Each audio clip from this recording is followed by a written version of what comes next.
Revolução Chinesa. A China, durante o imperialismo do século XIX, foi obrigada a ceder territórios japoneses e conceder privilégios a nações europeias interessadas no país, rompendo com seu isolamento.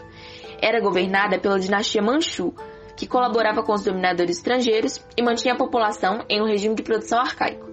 Em 1911, a república foi instalada derrubando a dinastia Manchu, movimento liderado pelo nacionalista Sun Yat-sen, que enfrentou a oposição de chefes militares.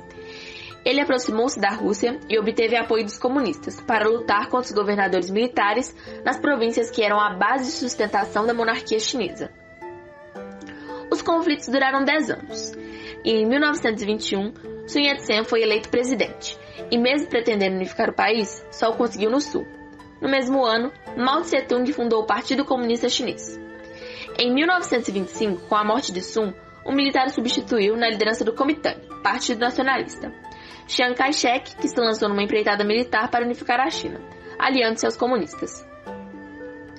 A aliança entre comunistas e nacionalistas não durou muito. Em 1927, as forças nacionalistas, com receio do crescimento do comunismo no país, atacaram as forças comunistas. Chiang iniciou uma violenta repressão aos operários comunistas de Xangai, iniciando uma guerra civil. Em 1928, tomou Pequim e unificou o país. Em 1931, os comunistas estabeleceram 15 bases em áreas rurais do centro do território chinês. E em 1934, o exército de Chiang Kai-shek conseguiu retirá-los de lá.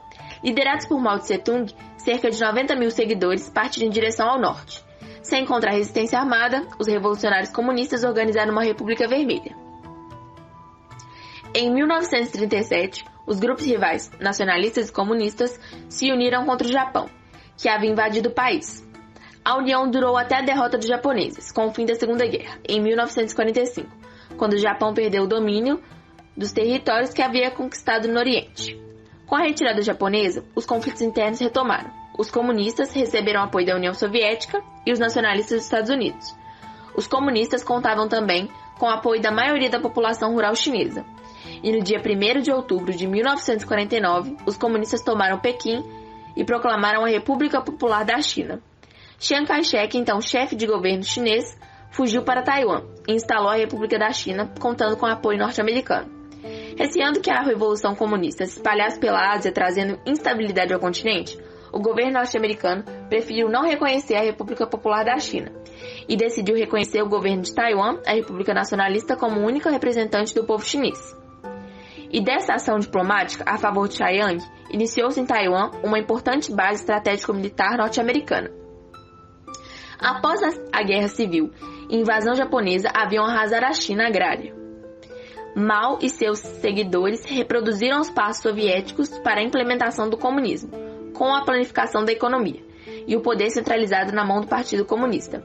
Acreditavam que era necessário modernizá-la e superar o estágio de economia essencialmente agrícola e nas mãos de poucas pessoas. Uma das primeiras medidas foi coletivizar a terra e promover a reforma agrária. Mais de 70 milhões de hectares pertencentes à minoria foram confiscados para serem distribuídos a mais de 300 milhões de camponeses.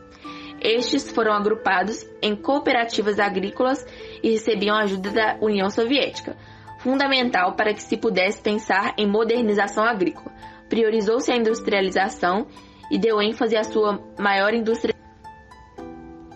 Em 1950, a China assinou um tratado de amizade com a União Soviética.